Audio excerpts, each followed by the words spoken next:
Of course, now also is flagged. But effectively, it was my insistence on holding Salah, who managed to do nothing in a game where Watford scored 5. It was my insistence on him that meant that I had to take a hit to get Havertz, who did nothing in a game where Chelsea scored 7. And because I'd taken a hit as well, it's 54 points. I've been doing really well over the last sort of 4 or 5 weeks. I've managed to claw myself up to about 150k. And in one game week, I've dropped by 500k places and I'm down in 646k. So, as I said, it's time for some rum. Okay, it wasn't that bad. To be fair, you would have been doing much better than me, I think, this week if you had just captained Salah. And it's honestly so many people went from having an okay game week to I'm on 100 points because, they just got almost 50 from one player. So I think that, you don't be too harsh on yourself like this. And all your moves seemed very clever anyway. Like obvious moves. Vardy's been doing bits. No one expected him to break. And then Havertz was the only player to not score anything. So, I mean, it's just sod's law. Eventually, nothing's going to go right and for every single player. But it's just tough lines. And you kept Antonio, so there you go. Yeah, and Jimenez getting me something was nice too because I'd nearly sold him. And I just thought, no, I'll hold him. I'm very dramatic, as you could probably tell. I like being dramatic about my FPL team. Deep down inside, I'm not worrying too much.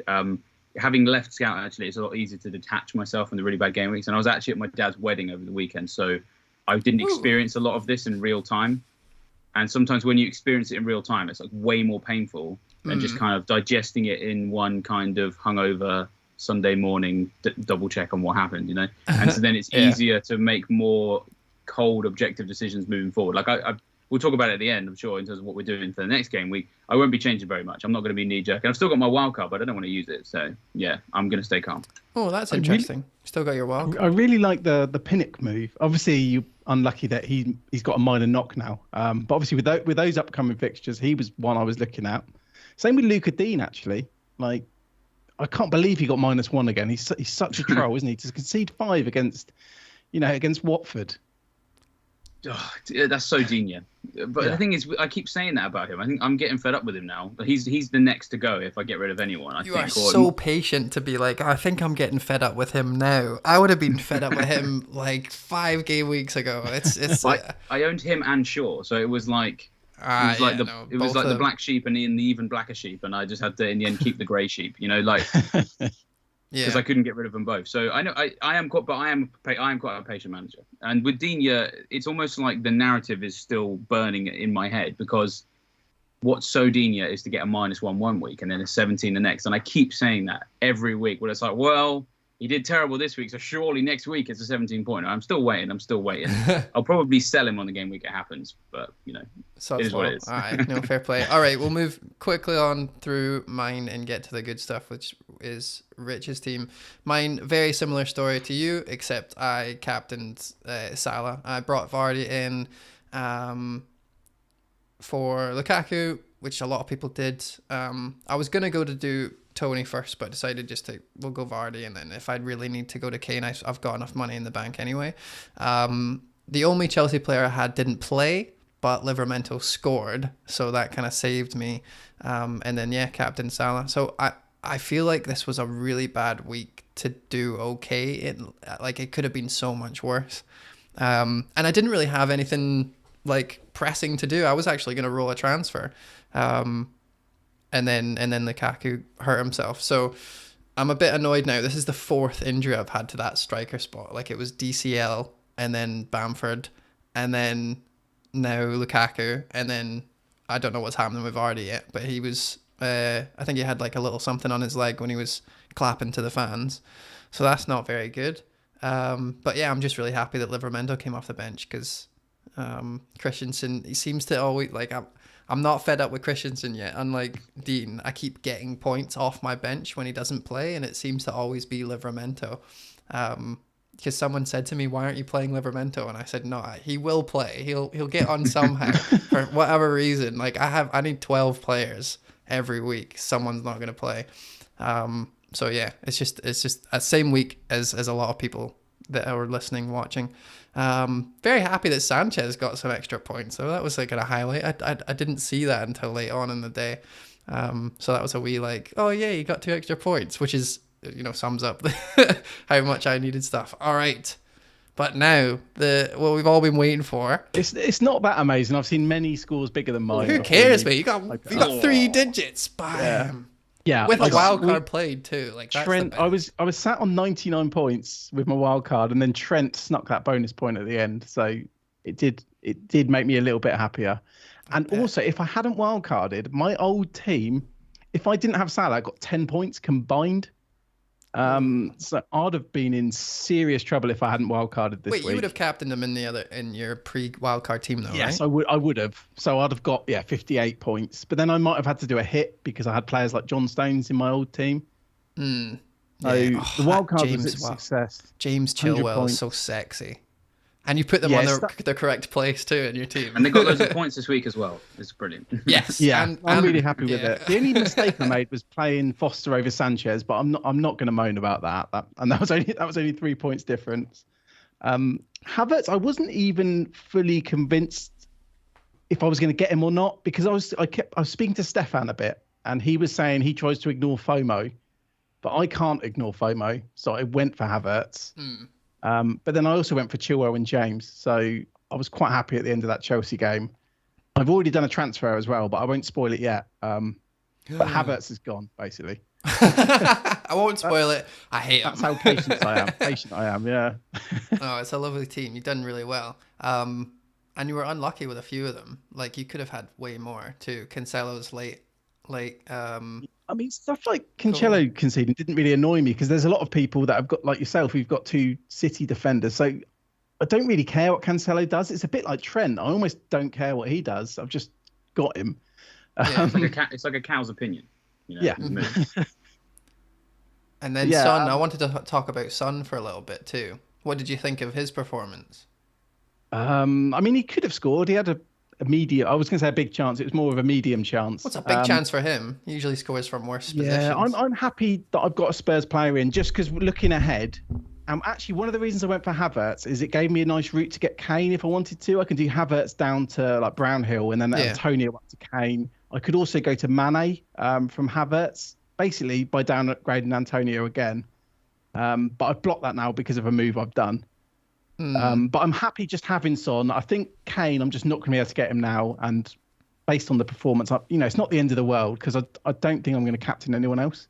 It's kind of annoying that you did so well because, and the reason why you said that you were going to do it, and I'll tell you, there's a few reasons, right? But one of the main ones was you said that you really wanted wildcard because you just wanted to clean your team up and do a few things. And the one player that you kept mentioning was Livramento, who's second on your bench, never to come on.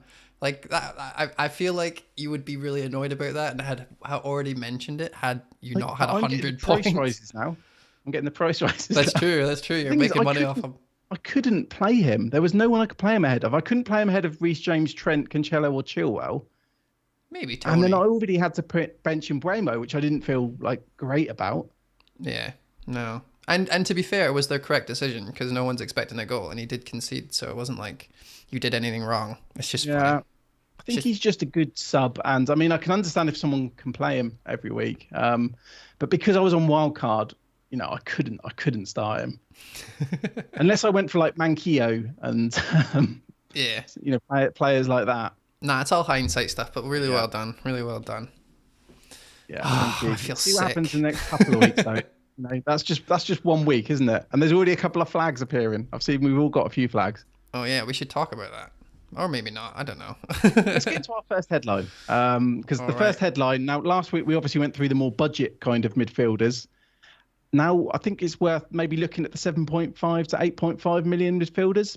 So basically, Jota, Havertz and Foden. They seem to be 3 quite popular players, at the moment. If we come to you first, David, like, are there any that stand out for you there out of those 3, or maybe if there's a 4th or 5th one you could think of? Oh, no, I've no idea. No, it's really tricky. I still find this bracket really annoying. I generally hate this bracket. I think that there's a bracket in every position that's annoying to me. And goalkeepers, it's anyone who's 5 million. or 5.5, because you can understand why someone would pay 6 to get Edison, and obviously 4.5 goes without saying. When it comes to defenders, again, it's like the 5 millions. They're talking like the centre backs of the teams that are like mid-table, basically. For forwards, it's probably maybe the 8s or 9s. You know, you feel a lot more comfortable paying like a 10 or 11 for a Kane or an Aguero, and of course, you know, getting like a 6 million like Antonio last year or whatever. That's fine. The midfield position, this is the bracket that I just like. I can't work it out. That's the bracket where I'm like, it's where you historically find your Pogbas and the Son before he became like really essential, or Man City midfielders who you don't know if they're going to start, or even Chelsea midfielders you don't know are going to start, or Liverpool midfielders you don't know are going to start. You know, it's just such an awkward bracket that I don't normally like investing here at all, and I try to avoid it if I can. Now, obviously, I have Havertz now. But really, I just went for him because it was like an opportunity, you know, with Lukaku being potentially injured, and I didn't have any Chelsea players at all. Yeah. Look, I wanted Vardy. It was like, oh, brilliant. That means that I can cover Chelsea in midfield. And obviously, I went with the wrong one. But you never know. I mean, looking at the fixtures this week, I'm sure people are sort of thinking about, what, one of you's already sold Havertz. I mean, I'm going to hold him because I don't like making transfers. I don't like transferring players that I think could do well. And Newcastle away is too attractive to me. You know, I feel like having the centre forward who's playing up front against Newcastle defence is great. So on Havertz, like, I would definitely hold if I had him. On Mount, the thing with Mount is that even though he's had a fantastic week, I mean, I still couldn't tell you he's going to start every game. Yeah, Havertz, I feel like, has a slight advantage right now because they don't have anyone else to play up front, but they've got so many options elsewhere. And the thing with his stats over the last 4, again, they don't scream out to me as I must own this guy now. I try to, and anyone who signed up to Hub or to Scout, or anyone who looks at data, you know, that was kind of what I did quite regularly when I was a Scout. I tried to kind of isolate the points from the previous week from my thinking and just look at those stats. And that's a very black and white way of putting it, but that is a big summary of how I do it. And Mount stats just don't stand out to me. They don't stand out to me as a guy who's going to like get that kind of haul every week, because in the last 4, he's had 6 shots in the box, which is actually quite low when you compare him with like Foden's had 12, Salah's had 14, Antonio's had 13, Bamford obviously he's not fit, but 13. Vardy's had 11. You know, really, he's not competing there. I mean, of course, some of those, a lot of those are forwards, but it's not screaming out as I must own this guy right now. And then his shots on target are 5, which actually it's not too bad. He's about sort of like joint 5th or 6th for that. But the thing is that when I see a guy who's not shooting very often have lots of shots on target, to me that feels a little bit possibly unsustainable, because it means that surely that relationship between shot and accuracy will degrade at some point. Like, go back to the average, the standard. Revert to normal. And he's only played 90 minutes since game week 4, or 95 minutes since game week 4. He started the first 3 and he got a couple assists, but then it's been so inconsistent. I feel like he's 13.2% owned as of right this second, but I feel like maybe 4% of that has been since he got his haul. I can't see loads of people who are active in this community, or even active in FPL, have had him or have held him throughout. Like, everything screams he is probably not someone who you would want to keep unless you were doing it as a punt for like 2 game weeks. And fair play to anyone did that. But in the same sense of Havertz, like, it's purely unlucky in how they play. And I think that you need to look at Chelsea, and just the way you were saying with you're not sure what mid to go to in the game stuff, and it seems the similar story to City, and you got to start recognizing Chelsea as the exact same situation as City. They've got fullbacks that are absolute belters, but you have no idea if they're going to start. You've got the centre backs, which are probably safer, and then you've got the mids, and you have no idea who's going to start and who's going to get the points, and then you've got the striker that may or may not contribute to the overall goal. And it's how we've been viewing City for like 3 years now. And they're doing the exact same thing. So I feel like you're going to have to like grab Havertz and just hold on, or whatever mid you're going to get, and just hold on to them for like a while, or get off the train completely. But jumping between them is just, it's going to be like Foden, KDB, Torres, Mahrez, that whole rigmarole and it's going to be disgustingly difficult. So I love that one of you guys are just going to hold him, which is what I would do, or one of you guys will just get rid of him immediately and not want to play anymore and take your ball home, which one of you have done. And it's the two bet. The worst thing you can do is just like side take my ball home. Yeah, well, you're like, oh, I hate this guy. Yeah, my mum's making my tea, so exactly. Get your ball and go home. Just on Mount, actually, there was that turning point in the game where there was a couple of turning points where I'm not going to say he was lucky. He deserved to get, a big score. But obviously that retaken penalty, because Krul was off his line, because I think he was on a goal and assist at that point, and then he would have been on a goal assist and missed penalty. And there was that turning point. Obviously, he scored the penalty, and then he grabbed another one. So I'm not trying to take it away from Mount, because Krul was off his line, and that's the rules. But I think, and also normally Mount's not going to be on penalties. We wouldn't have thought, Jorginho had been subbed off. Mount was, he got the full 90 minutes, unlike Havertz, for example. So I think it fell for him perfectly. The fact, Jorginho had been subbed off, he got a penalty, which he missed and then got to retake. Because I think someone was trying to nick the penalty off him as well for the retake. So I'd imagine that's going to be the peak score for Mount over the next few seasons. I can't see him topping that in one game week anyway. I think it fell quite nicely for him. I think it's variance at its almost finest, because it's something that we just couldn't have predicted, that some of those factors you mentioned there, that unlikely to happen again. And the thing is, we have to make decisions based on what we feel like we know and what we feel like we can predict. And so then when things like that happen, you have to sit back and be like, I could not have predicted that. So therefore, I'm not going to use that as a reason to then sign the guy afterwards. And it kind of comes back to what I said at the beginning of this kind of discussion point, is I try to put blinkers on from how many points someone got last week. It was a bit weird working on this every day for 3 years. It was really hard for me to tell you who were the top point scorers. I would just never know. I'd go on the FPL show and they would just know, because they would lead on that, and they'd say, of course, when he's like the second top most scoring defender, and I'd be like, oh, okay, is he? I had no idea, because I just don't look at that. I look at what players are actually doing on the pitch as football players rather than FPL assets, because that is what will get you points, basically. And you need something more robust than points to make a decision as big as, should I sign this guy? Because transfers are precious. You only get a limited number per season, and you start overusing them, you start losing points. So, I'm going to take a very casual, sort of very chilled kind of approach on these guys. Just hold Havertz. I don't really fancy a Man City midfielder just yet. If I'm going to get any of them, I really hope it can be KDB, because if he's fit and he's ready and he's at his best, he is the guy that will get the most minutes, and that's what I want as an FPL manager, is minutes from these guys. So. Yeah. Just not this week. I probably should say why I sold Havertz, because I think it's a bit out of. I wouldn't normally do something like this. Like, I tend to be quite patient with players, and sometimes that's to my detriment. I keep players weeks and weeks and weeks. Like, I would have never removed Salah if I wasn't on wildcard. I actually quite wanted to keep him, for example. You did mention him quite a few times during the week. Yeah, there was a lot of players that I wanted to keep, but I ended up changing 9 players. And Havertz was one I just wasn't sure about. And actually, the early sub is what tilted it in my favour to get rid of him, because I hadn't really used anything to get him in. I'd used my wild card, but I was using that anyway. The fact he didn't get the full 90 minutes, that's what worried me. Without looking dangerous, his only shot was that one where he seemed to pass it into Tim Krul's hands. It looked like a pass back. It's a good segue. It's mainly to do with minutes, and it could backfire. Well, I'm assuming that he's not going to go as a striker for Chelsea to not get any points at all. So it's going to be difficult when he does score. He didn't look like a striker, though. Well, he isn't. He's a midfielder.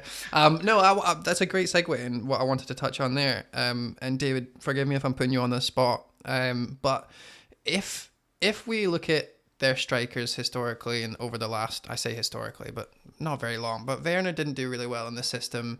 Lukaku is he's not really jumped out as someone who's scoring every week. And then they play Havertz and everyone else gets points except him. When can we start looking at the system as the problem with the striker position and not just the strikers themselves? Have you looked into that at all? I mean, it's something that I kind of would have looked into in recent years, not necessarily specifically with Havertz. And there was a time when he was playing out a position where it did can work. I think, and there was a time actually when Giroud was in great form, and I owned him for a little bit. It's around the end of it was the COVID season, so the one where Project Restart. Yeah. I owned Giroud for a little bit of that. 30 plus. Yeah. Game week 36 plus, I think it was. I free hit and captained him against Norwich, and he was so unlucky not to like get a hat trick. Yeah, so I don't know. I mean, possibly. Yeah, I mean that might be something. I mean, this is actually where I think that it just. I mean, I'm going to sound like a broken record. I think you always have to study football before you study fantasy. I mean, and there is a subtle difference, you know.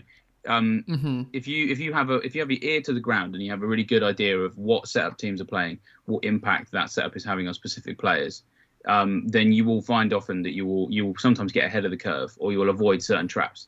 I'll use an example of one that we uncovered at Scout about probably would have been about a year ago, I guess, was with Gundogan.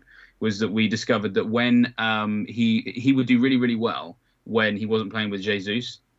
Because the space that Jesus would normally occupy, he would go fill it. And then all of those big Gundogan hauls would happen in those sorts of games. In games where Jesus was playing, he would fill that space and Gundogan wouldn't be able to make those darting runs. And by identifying that tactic, that's when we started to feel like we could get into a position of knowing when to captain Gundogan and not to, because you could usually work out when Jesus was going to play. Yeah, every second game. I appreciate that. Yeah, exactly. I appreciate that's a bit of a roundabout answer to the question, because I haven't really answered the Chelsea one. But what I will say is keep an eye on people like Scout or Herb or anyone who basically this is their day job, because it's those types of people, or even like the Athletic or BBC. Like, keep an eye on that sort of stuff.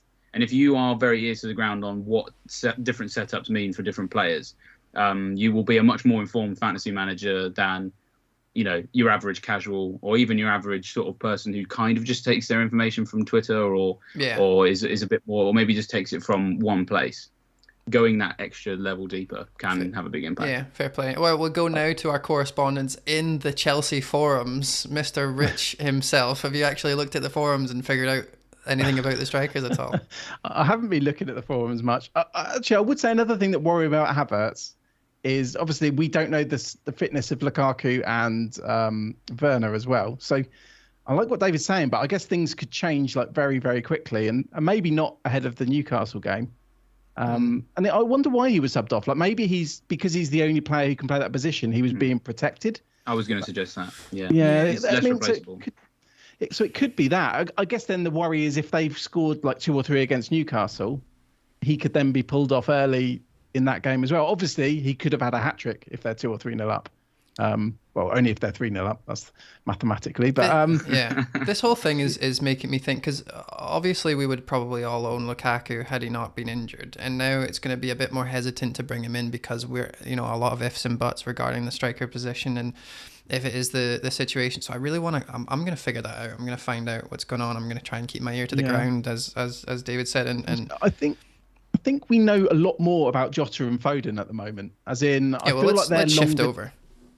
Say that again, sorry? Let's shift over to chat about them then. Let's do that. Well, yeah, I guess it's all in the same bracket, really, isn't it? But there's Havertz, which I went for him, as a short-term punt. But then I feel like Jota and Foden in particular, seem like they're more mid to long-term punts. Oh, and I was so gutted that you didn't go for it. Every time we mention him, you get a stiffy, and then you go wild card on the one week that you potentially could get him, and he hauls. And I checked your wild card afterwards. I was so sure you had him, and you didn't. The thing is, I didn't, because obviously with a wild card you're looking at structures, and like David said, I don't really normally like that price point, and it was just I was trying to find a way to get Havertz in, and it was really, really difficult. So I never actually considered Foden. Like, genuinely, I had maybe 100 drafts.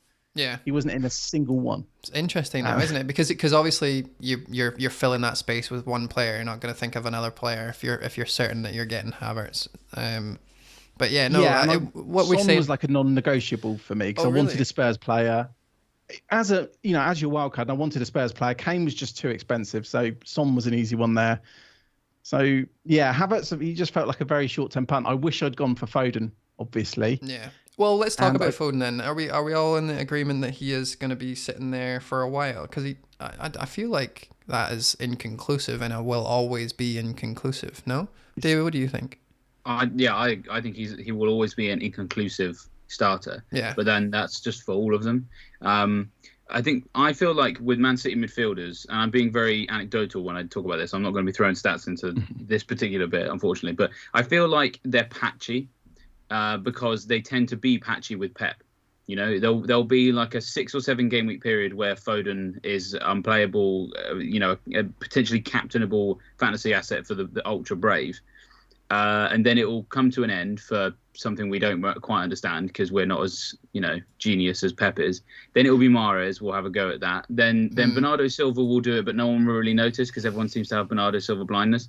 Yeah. And I mean, it could be Grealish after, but and Torres. They always kind of go in sort of like 5 or 6 game week patches. And in a way, the fact that Gundogan was so good for like 12, 13 game weeks.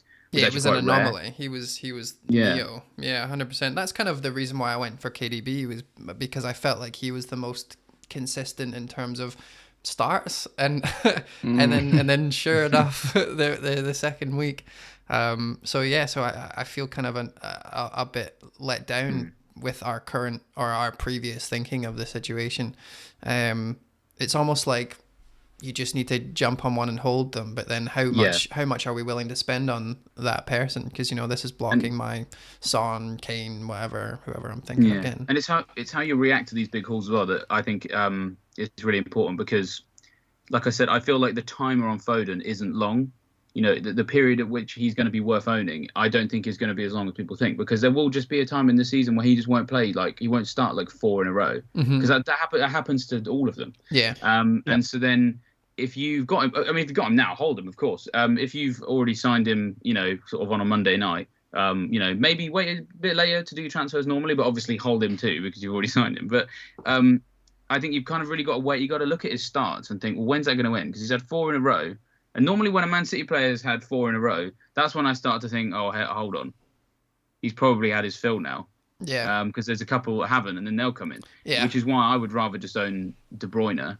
But how do I get to him? The problem with Foden is he's so attractive as an option, both with points and stats as well. Because in the last 4 matches, he's had 8 shots on target, which is the second highest in the whole league. Only Salah's had more. 12 shots in the box. Again, it's third best in the league. Bamford, Antonio, and Salah have had more. That's when you go last 4 rather than matches, rather than game weeks, because Bamford obviously not playing. But his stats are very, very good. It means if he does play, he's going to do very, very well. But as I said, it all hinges on those starts, and I just don't know. I really don't know. So I'm very cautious. So I will probably hold off on him for a couple more weeks, and by that point, I feel like it would have passed, and it will all need Grealish, or we'll all need Mahrez, or we'll all need Torres. Yeah, it's almost like it's good. It might be a good idea to jump on someone who didn't do well in Man City, because then eventually they will start starting more often. Reverse engineer the whole thing. Or just go Bernardo Silva, because he plays almost every single game. I think he started 9. Did he start this weekend? I can't mind. But when we talked about him last week, he started like 8 out of 9 game weeks or something, or 7 out of 8 game weeks, which is absolutely mental. He started. Am I back? You're back. You're back. I was trying to mute myself, right, and then I turned my camera off. You turned your camera off. Yeah. I muted my camera. He's left the chat. I was just confirming that, he started every game apart from game week 1 so far, as Bernardo. Yeah, it's crazy, isn't it? Yeah. Pep loves him. I think he's his favourite player. I think it was 4 years ago. It's the first season I started at Scout. I remember it was just after the World Cup, so it was really easy to pick a Man City midfielder because Pep said, my team is Bernardo Silva and 10 other players. And he hasn't said that recently, but I feel like he still believes it in here, just Pep. So Well, we when remember Bernardo that. leaves, when Bernardo leaves, he'll be there crying on the side of the pitch, being like, "We cannot replace him." Gee, I think wherever he goes, Bernardo might go. It'd be really difficult for me if I was playing under Pep and he said that about me. He would have my loyalty for the rest of my life. For the rest of my life. Shall we move on to headline 2? Which strikers we can trust? I just wanted to say quickly on Foden. Go for it. Because I haven't said it already, but the reason I've moved Havertz out is for Foden. Obviously, what David said does worry me. Wow. Yeah. I'm sorry. No, that's all right. That's all right. See, I hope I haven't. I just want to say I haven't deliberately sat here and be like, I can't wait to rinse Flapjack. Like that wasn't my thinking. So no. I know. And I'd probably think about it a bit more if I'd waited to do my transfer, which I haven't. Absolutely waited until we did this. I think, and I can only think with Pep. I can't predict him. That he's their most important attacking player at the moment. Maybe even more than De Bruyne. He's probably the best at playing false nine. With obviously Torres is out, Sterling I believe is injured, so he can. I think he's got enough positions. And Pep even said that I can't remember the exact quote, so I almost don't want to quote him wrong. But basically, he said Foden's the best in several positions for him. So for that reason, and obviously it can go wrong. It's gone wrong many times in FPL when picking City players. But I think at the moment, Foden is nailed. Yeah. And because Havertz got reduced minutes, that made me justify it to myself in Foden as a more medium-term pick. And I'm sure down the line, I might consider moving him to Jota. So maybe I will end up just rotating that spot a little bit. But Foden we didn't talk about Jota, did we? No, and something that might be interesting. I guess we're going to get into it when we start talking about captains. Whether that is a debate or not, I don't know. Because a lot of people might just now be captaining Salah, their lone Trent. So there is something kind of appealing about then having that third Liverpool player, so that if everyone's celebrating or not celebrating their Salah captaincy, at least you might get the assist or something. Well, I did that for a long time, Rich, but then Firmino came back and I got rid of him, and then this is what happens. It's the flaw in the plan, but I do like the idea of having a third Liverpool asset, and there's not many you can go for. I mean, he's just heartbreaking to own. He's heartbreaking to own because we all know. There's a hole in them. And so's no, I know he's the same. It's the same thing. We all know there's a hole in them. Price bracket. It's the price bracket. That's what it is. Yeah, it's the anxious price bracket, and I don't want anything to do with it anymore. I'm just stuck on Torres and Jota for 3 weeks or something after wildcard, and them doing F all. And then, so the summary for this headline is proceed with caution. Yeah, but they could all be good. Or that's what we should have said. Yeah, that's the thing. We spent a long time saying they could be good, but they're not bad assets. They're not bad assets. It's just you need to be Mystic Meg to actually have them at the right time. Yeah, and I feel like the annoying thing about this is that it's different to the other ones that could not play. It's like these guys all seem to have minutes, even if they don't start as well. Like it's that weird price bracket where they do get subbed in more often than not as well. So it's not a case of you could get them and then have Livermento first on your bench. Like it just doesn't work.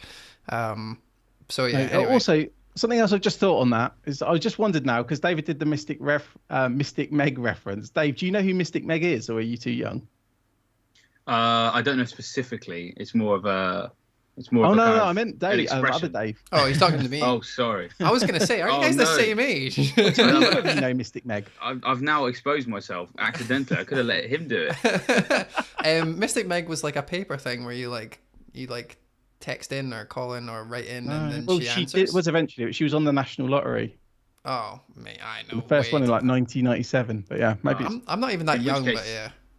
In which case, it's not my age that is. No, it's more the fact that I don't watch the lottery. Yeah, neither do I. Do you play the lottery, Rich? Who needs to watch the lottery when you have to look at the Man City team sheet every 7 days? This was in the 90s. This was when they were doing FPL was through the post. I don't need lottery now. I own Torres.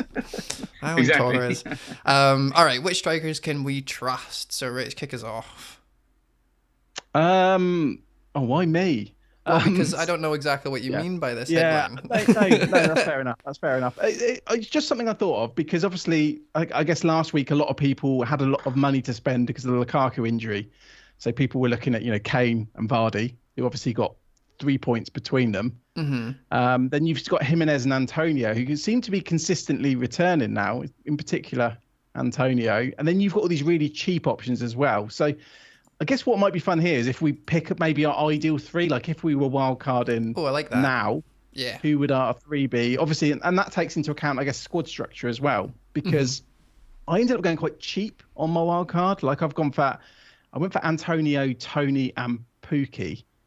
I know the last one might be a bit controversial because they've scored 2 goals all season, but he scored both of them, and they've got really, really good upcoming fixtures, and he's on penalties, which I quite like in a striker. Especially at 5.8. So would you keep that same 3 then? Because I was surprised that you went for Antonio, to be honest with you. And a lot of people on Wildcard were getting rid of him the week before. Many more people transferring. He's got more transfers out than in. But you brought him in. You didn't have him before. It's not like you just kept him. It's with him. I took him out because he was suspended as part of a move to get Ronaldo. And then when I was wildcard, I realised I should never have transferred him out, and I got lucky. He should have scored a lot of the games he's banked in. He should have scored. Mm-hmm. So I know why he's not on penalties and his fixtures get harder. So I felt like Antonio is a no-brainer for me. Yeah. Tony is the same because their fixtures are so good and he's on penalties. And then Pookie I'm using as sort of a rotational, maybe more of a first sub, but I will play him in certain games. So I don't know. I think maybe at the moment those three are the way to go, or maybe variations of them. David, what do you go for? I know I didn't even tell you this was going to be a question, but no, but I'm glad that it is because I've been thinking this sort of subconsciously for a couple of days of just like I'm a bit sort of, as much as I've got a bit of anxiety about those midfield players you mentioned, I kind of have anxiety about the whole forward selection because we have this conundrum right now where if you go and look at any kind of like fixture difficulty ranker or a season ticker or a spreadsheet with the fixtures on or whatever, like you're going to see that over the next 6, Brentford are top for attacking potential, Norwich are 2nd, Spurs are 3rd, Chelsea are 4th, Leeds are 5th, and Liverpool are 6th. So in those top 6 teams with best fixtures, right? Liverpool, you're not going to own one of their forwards. Leeds, you probably don't want to cover them in the forward section because Bamford, Rodrigo, I mean, which one do you go for? One of them's not fit. You probably go with Rafinha, so you're not bothering there. Chelsea, again, Werner and Lukaku, both injured. No idea when they're coming back, so you probably cover them in midfield. Norwich, you've already mentioned there, 2 goals all season. It's a pick that makes sense, but in terms of can we trust them? I mean, I don't trust Pokey right now. Not to say he's a bad option, but it's just for me, I need trust. So then it really just leaves Brentford and Spurs, which are the 2 teams from the top 6, where I feel like there's maybe a striker I can trust. But the thing with Tony is, so I do like Tony, but if Mbumo's fit, or Mbuemo, I still haven't worked out which one is the right one, so forgive me. I don't know either. I'll just call him Brian. Is that his first name, right? Yes, it is. Brian. We'll call him Brian. Is it Brian with a Y? It is. Yeah, so it's an easy one.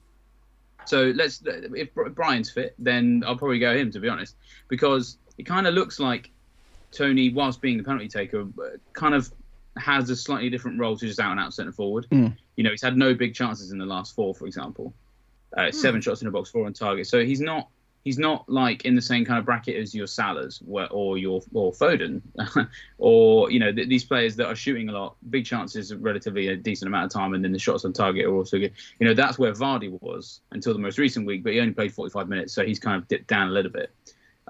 If Vardy's completely fit, I would probably include Vardy in this, even though the fixtures aren't amazing. It's Vardy. Next up is Arsenal. He can score against them. Then it's Leeds away. Chelsea defence, I don't actually think is quite as strong as their clean sheet total tells you. Their XG conceded is higher than I think most people would think. That Brentford game, wasn't it, that like totally exposed them for the amount of goals that they should have scored versus and did actually the Villa score. game as well. Oh yeah, true. No, you're absolutely right. The eye test supports you, David. Keep going. So Vardy can score there. He can score there. Then they've got Watford next. He can score there. Southampton away. Yep. Villa away. Yep. So if Vardy's fit, I'd include him in that, because don't look at this week's stats for kind of like last 4, last 6, because they're a little bit skewed by his injury. I feel like Vardy's stats are always skewed in that respect anyway, in regards to, he's always either going to score or not score. It doesn't matter who he's playing or how he's played. Yeah, he's going to score or not score. His thing. Yeah, but a lot of players, they need that form stuff. But he will just I feel like if you get Vardy in, you can just hang on and he'll be fine. And it doesn't really matter by the terms of what's going on. When Iheanacho was doing really well, that was the first time in a long time where a fit Vardy wasn't worth owning, because they played a different system. They played 3-5-2. And that meant that they had to, because they didn't have Barnes and they just didn't have balance in their width. So they had to use the wing backs. So then Vardy had to provide some additional width. Correct. For Iheanacho, because of course it would be too much work for the fullbacks to just police those flanks on their own. And then that was the first time he was difficult owning. But then now that they can play like a 4-2-3-1 again, or a 4-1-4-1, or basically effectively have 4 midfielders again, or 5. He is the number 1 centre forward again, and we're starting to see. And I'm annoyed with myself, because I've been saying this since before game week 1, and this most recent game was the first time I owned him, and he went off injured. But we've been seeing his stats are so good, that he's up there with people. There's this misconception he's a stat buster. He hasn't been a stat. This idea that he would always have 1 shot per game and it would go in.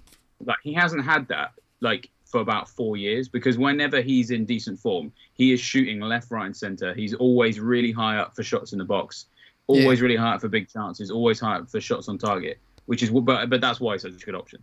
So if he's fit, I want to still include him in that. But in terms of Brentford and Spurs, yeah, like I'm a bit uncertain about Tony's role, and is he the best Brentford attacker to own? Possibly not, because I think Brian is better. And then the other thing is Kane. He's on my radar, but not to own right now. But I mean, you asked the question, if I was wildcarding now? I would be giving serious consideration to Kane just if I wanted to take advantage of the fixtures, and I felt like my structure relied upon not owning Son, because their fixtures over the next two, like on paper, aren't great. But Man United at home next. Man United just conceded 5 at home to Liverpool. Right, then they play Everton in game week 11. Everton just conceded 5 at home to Watford. So the next 2 games, we could see Spurs get some goals just because they're playing some bad defences. And then in game week 12, that's when it gets really interesting, because you've got Leeds at home. That's a fixture you feel like you can trust. Yep. Burnley away, Brentford at home, then Norwich at home in game week 15. Like, that run for Kane could be really, really exciting.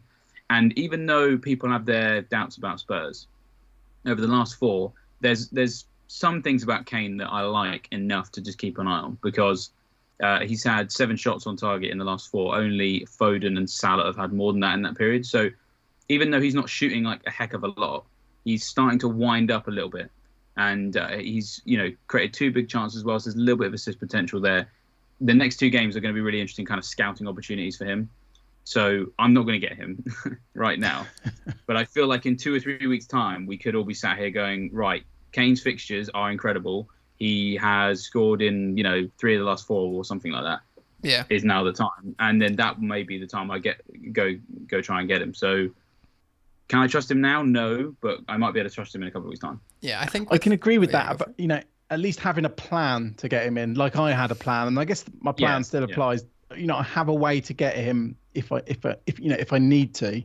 But I mean, that plan can involve, I guess, going big in midfield and then, cheap strikers up front.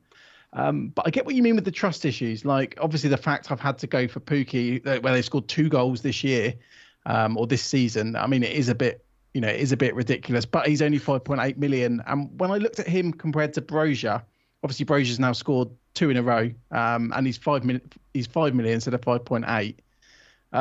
It was just the secure, nailedness of starts for someone like Pukki, where, you're not going to start him every week. He might be your first or second sub sometimes, or third sub like this week. But at least, I can't see a way that he's going to get dropped. Obviously, they've signed Sargent, but he doesn't seem to be much of a goal scorer, in particular based on, not just stats, but, watching that miss he had against Brighton as well. I just can't see a way that Pukki's dropped. So what would the actual 3 be then? If you had to, if we forced you to wildcard right now.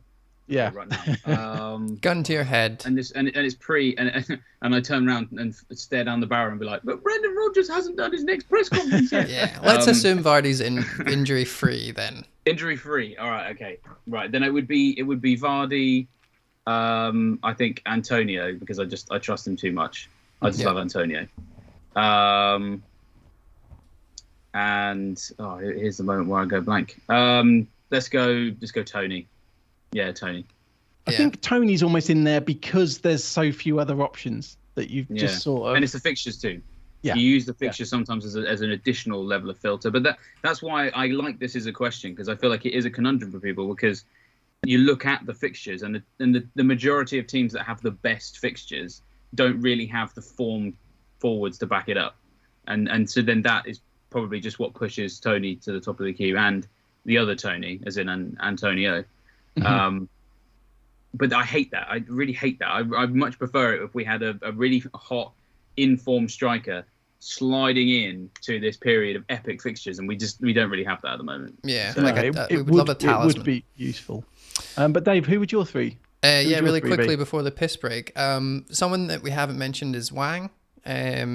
He has been doing well. 4 starts, 3 goals. Got Everton next, who Watford absolutely slaughtered. Then Crystal Palace, West Ham, Norwich, Burnley. So still got decent fixtures. He's only 5.7. I think I'd like to jump on him if I was still going for a differential. Like, Tony is obviously, the fixtures are amazing. We talked about Brentford's fixtures and how much they're probably going to score. But if I was, lacking in differentials, I wouldn't mind going Wang. But yeah, I want to keep Vardy. I think that he's a better option than most, 10 million plus players other than Salah right now. It's just a shame that he got a knock. And then, Antonio, I think someone in the chat, FPL Game Week, said keep Antonio till he breaks. And I'm absolutely in that camp. Like, I've never once wanted to get him out. I think I was maybe considering it. But yeah, I can't see myself want to go anywhere else. And I'm glad that you got him on your wild card. It makes me feel better about keeping him. And the fixtures aren't that bad as we talked about. So yeah, I think it would be Vardy and Antonio, and then Tony or Wang, depending on my other players and differentials and all that stuff on a wild card. But I think we covered everyone there. It was a really good question. Well done on the headline, mate. Good shit. Well done. The Huang thing, I thought David was going to, because I know, David, you love stats, so I thought you were going to come in with, so he's had 5 shots, hasn't he? And he scored, 3 goals? It's funny you say that. He said, I thought you were going to say I love puns, because what you said was, we're going to have the piss break in a minute, but I want to talk about Wang. It was a very subtle. Like you just did. I love it. All right, so let's go for the piss break, and then when we come back, we can do headline 3 and Traptons. And questions. And questions and other general chat, and then, I'll get it right one day. All right, speak to you guys in a bit. All right, so for YouTube people, this is a chance if you want to put any questions into the chat, and we'll come back, before we actually start the rest of the pod, and we'll answer the questions. And David's here, obviously. But for the people who are on the podcast, Rich and David, if you guys do need to go to the toilet, you can do. And I know Rich will. I'm going to get a drink, actually, so it's the opposite. It's the opposite. I'll be real quick. Amazing. I'm going to also top up my rum. Yeah, go for it. Good idea. Nice. Sorry. I wish I had some rum. It's half term, so I've got to... You're on holiday, go for it. And you've got Exactly, kids, right. so day drinking's applied. Yeah, I like exactly. Go Right, for it. well, see you in a moment. Amazing. I will talk to the chat. How's it all going in the chat? I know we haven't been speaking to you a lot. We've been kind of really into it. David's really interesting to talk to. I really like it. So let me have a wee read. Oh my goodness, you guys are chatty. A lot of people agreeing. Antonio's amazing value. Assumed EL would wreck his prospects, but as yet hasn't happened. Antonio till his breaks. I really like that. Xavier said Jesus. I feel like it's so difficult. Like Foden's up there doing bits. How can we possibly jump on Jesus when it's cheaper? He's a midfielder. Foden's doing bits. Captain Salah and Vice Foden. Yeah, probably, right? Who are they playing again?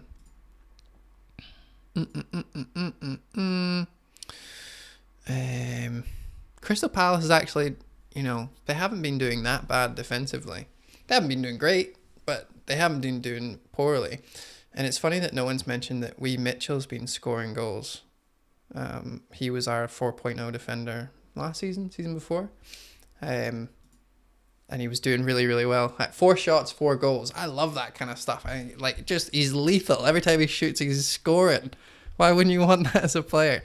No, it would just be a punt for sure. What's happening, David? Welcome back. I'm back. I beat him. I was worried that you would be waiting for me for ages. Oh, did you run? No, he'll go in. He'll be watching the chat while he goes and gets his drink. FPL Game Week done the Foden Jesus double up. Oh my goodness. How biblical. Yeah. All right. What did you get? Just what kind of rum are you drinking, by the way? I forgot to ask. Oh, so I have a lot of different types of rum. So I had Captain Morgan's just now. That was the first one. Classic. I'm on some Kraken now.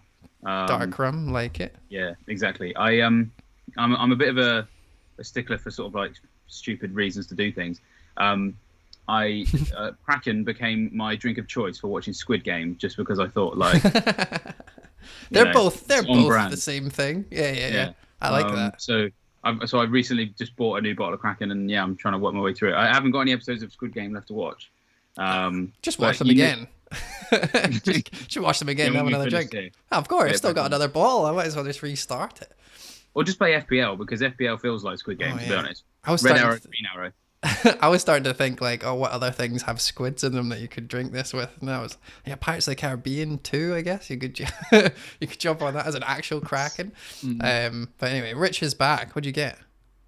I've got water. Yeah, so then water and what? No, I've literally just got water. Water and an hour, celery. just push the other drink to the side and gone, no, agua. Water. Yeah. It's not my normal drink of choice, but Well, yeah, I hope so. You've got to stay hydrated, mate, otherwise you die. Usually you have a beer. You like a foreign beer. You like doing wild stuff too. Do you drink IPAs, Rich? Like, are you one of those people who goes and finds like the weirdest IPA they can? When lockdown first started, I started ordering like boxes of beer from different websites like that. Beer Nuts. I know he's in the FPL community, for example. Beer 52? I ordered from Beer 52 as well. Beer 52. Yeah, I had those. I think I had those boxes for quite a few months actually, but I have cancelled now. How many have you still got to drink? That's what everyone says. Like, and it's usually like the wife as well is like, yeah, she said I had to cancel because I had too much in my beer backlog. Everyone I know who had Beer 52 is currently on a break from them. Why are you guys drinking your beer? Don't order beer they're not drinking. I went to one of my friends' houses, and I think this was when we first were allowed to go visit like friends and family again, and he had like 3 unopened boxes of Beer 52, and he was just like, yeah, I need to cancel it. I've just forgotten. I think it's one of those things you don't realize how sociable drinking as an activity is, and the amount of stuff that I've got like it lying around the house that would usually be gone, but because I couldn't have anyone over to enjoy it, like it hits different just sitting drinking alone, especially when you've got like a crate of beer and you're like, oh, I've got to get through that. But anyway, I'm glad you guys are hydrated with whatever you're drinking. I'm ready to go. Headline 3. So whenever you're ready, Rich. Yep. So welcome back, and we'll go straight onto the third headline. Now, the reason I did this headline was basically because David's on, but I think it's also a good opportunity just to discuss our captain plans for upcoming game weeks as well, not just this game week. And we had a question from Coin Flip asking Foden captain. But David, if we start with you, do you think there's going to be? This is actually really interesting because obviously you did the captain videos with Joe for a few years. Is there going to be much discussion about captain for the next few weeks or months? Not to try and reduce the number of listeners to it, but well, what I will say is, when we used to make those videos, we used to hate the weeks that were like that because we'd be like, well, it's going to be really hard to fill because we need this to be at like half an hour so people kind of feel like they're getting a good whack. They're paying good money for these stats. They want to see some good analysis of it. So yeah, I used to hate weeks like this, but sometimes it's kind of fun to put forward an alternative option and then still just flipping Captain Salah anyway, just for a bit of a laugh. Yeah. I'd like to think that their video will still be half an hour this week. I'm sure Joe is always very good at also making sure that the other alternatives are put forward. And so then, if people don't know, the kind of process that we used to go through would be we'd always try and marry up form and fixture rather than just pick a form player and a fixture player. We try and see if we could find someone who could tick both boxes. And so how we would normally do that would be we'd pick out the teams that were to be considered sort of in the whipping boy category. Yeah. And so to arbitrarily do it for you now. I mean, if you look at, say, I'm a big fan of the last 4 matches. So teams that have conceded the most big chances over the last 4 matches are Aston Villa with 13 and Man United with 13. Everton with 12, Watford with 11, Newcastle with 10, Southampton with 10. So they're like the bottom 6 on that. So then I'd go and look at, okay, well, any of these people playing these people this week? Man United are obviously playing Spurs. So I'd probably be like, well, if I own Kane, I'd maybe captain him. Because, if I was that kind of player, if I own Kane in the first place, I'm already prepared to make a differential decision. So why not captain? That is a late riser type captaincy, exactly. Isn't it? It's an upside thing, isn't it? Newcastle obviously are in that sort of that bottom bracket as well, and they're playing Chelsea. So then, Havertz, what he did last week has obviously made people think, well, maybe he can't do it again. But again, if you're looking for an upside, then Havertz actually really isn't a bad option because he'd be you'd think the centre forward playing up against a defence that has been playing really, really poor. Yeah, of course. Again, Aston Villa were in that list, weren't they? Bottom for big chances conceded, and they're playing Antonio. And Antonio is a relatively consistent guy. If he goes up against obliging defences, he will knock the doors down and he will get points. So there's certainly a decent number of alternative options out there. And the thing is, you could probably make a case that they're probably stronger options to go for, possibly, than Salah on paper, when you look at the fact that Brighton's defence has been a little bit better than those guys. They've kept 2 clean sheets in the last 4, which is the joint most. To be fair, Norwich have kept 2 clean sheets in the last 4. Yeah. If you're looking for an alternative kind of like train of thought, I mean, Salah's form is just incredible. No one is matching him. He is the form captain pick. But if you felt that there were other players that were sort of slightly closer to his form, but you wanted a more obliging opponent, they're definitely out there this week. It's just how big are your balls? Yeah, exactly. And something that sticks in my mind here is obviously we Brighton, like you say, Brighton's defensive stats have been pretty good throughout the season, throughout quite a bit of last season as well. But then the fact that Man City put 4 past them, in the most recent game week, and that was that Brighton were at home as well. That was at the Amex. So then you start thinking, it's Salah against a team who's just conceded 4 to Man City. Yeah, Liverpool being the best attacking team in the league. Yeah, I do find these captaincy discussions really interesting. I mean, even if it's just looking, you could use it in a different way and use it as like a 1-week punt. So, you could mention, I guess, different captaincy options and use it in a different way. Yeah. Well, I think the weeks I like the most would when there would be a standout captain, kind of from a community perspective, where it's like, oh, we all have to captain this guy, right? Because he's done really well. Yeah. And he's playing a team who everyone has a perception that they're not that great. And then if you can find someone who betters that, and then it's a strong enough case you can captain him, and then it pays off, it's massive. So I'll use an example from one of my earliest days as scout, when I still felt like just a humongous imposter for even being there. I mean, no one made me feel that way, but it's just like when you replace Mark Southerns, it's I was going to say. It was game week 8 of the 2018-19 season when Kane was about to play Cardiff. I don't know if you guys remember that. I do. No one owned Kane at that time. So then everyone was like, oh, I have to sign Kane right now. I have to take a -12 just to get Kane because he's playing Cardiff and they're rubbish. That was like, that spread like a disease across. Yeah, it was like the two games that he had that were really good, and it was definitely one of those like spinning. It was just one game, wasn't it? Transfer. Yeah. Or was it? So then what happened Lunchtime was kickoff. everyone had this perception that Cardiff were going to get completely destroyed, and that Kane was going to be the chief, destroyer. And it was really nerve-wracking because I was looking at the stats and thinking, I can't see this. I can't see this in the stats at all, because Kane's offensive stats hadn't been that great. He'd been offering not too many shots, not too many big chances, not too many shots on target. At the same time, Cardiff's defence, while having conceded a large-ish number of goals, their defensive stats weren't bad. Like, their XG conceded per game was like somewhere mid-table, so it wasn't like amazing. But the point was they weren't whipping boys, because that's what I'm always looking for. I'm looking for a whipping boy. In that same game week, Chelsea were at Southampton, and Southampton's defence was dreadful. It was like the worst in the league.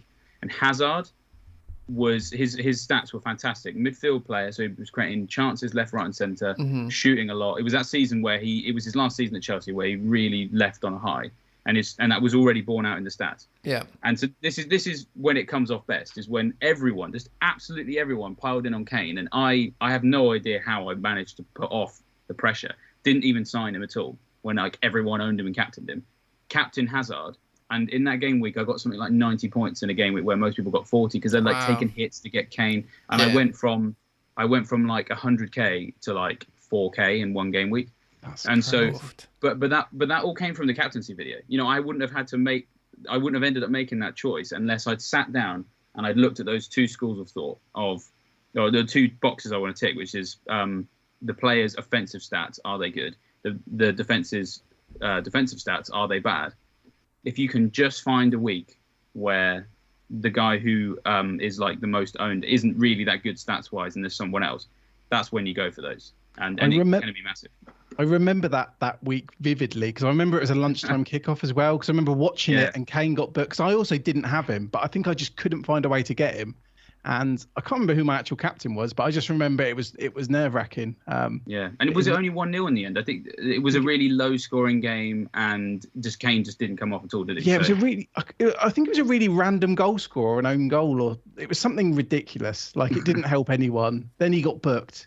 I think that's actually, it sort of reminded me a bit Havertz this week, as in, because I don't think EO was around back then, so I don't think Kane was that highly owned outside of maybe the hardcore. I don't know. Could be wrong because no one owned him, like you said. Yeah, the hardcore will go in really hard for him. That was the thing. It was a week where I was still on the Scoutcast and I was on it with Az, Joe, and Andy. So it was like really intimidating being this new kid who was like, I actually am not going to go with Kane, even though all of you are. So many really like legit people went for it and it didn't come off, and it was all because of the captaincy video. So interesting. Yeah, well, if we can, not on anymore, keep watching it. If we can harness that power that you have there for this week, and we talked there a little bit about how Salah blank. Yeah, well, this is what I'm saying. So Salah's obviously doing amazing. He scores the first hat trick ever, Old Trafford, like blah blah blah blah blah blah blah blah blah. But is he your captain this week? Yes. Of course. All right. We move on to questions. I know. I'm so sorry. No, that's okay. But is there an alternative that you would go in your team had you found out that Brighton's defence were absolutely impassable? Oh yeah, I mean, if I was feeling like Brighton's defence really could cause them issues, I would probably be looking at Antonio or Havertz, to be honest. Right. It's just. The problem is the reason why the Salah example the Kane example is not completely transferable to this. That's like an ideal to look out for in the future. Yeah, of course. The problem with Salah right now is that his individual stats are just too damn sexy. They're just too good. You know, you go look at him compared to the whole league for the last 4 matches. 14 shots in the box, best in the league. 8 big chances, best in the league. He's had 3 more big chances than like anyone else. Second place of that is Josh King and Christian Benteke on 5. You're not going to capture them. You're not going to own them. Shots on target 9, that's the best. So when between those 3, and that's before we even get started on the fact that he's created 4 big chances, that's the best as well. So his goal threat is the best in the league. His assist potential, if you go by big chances created rather than key passes, he's the best for that as well. I'm still going to captain him anyway. So that's the thing. It's slightly different to if the player wasn't in form or whatever. He's too good. He's too good right now. The only week that I could see, so obviously. Probably it sounds like we're going to captain Salah this week. The only upcoming week I could see where we might not captain Salah, and it's a big might, is possibly game week 15.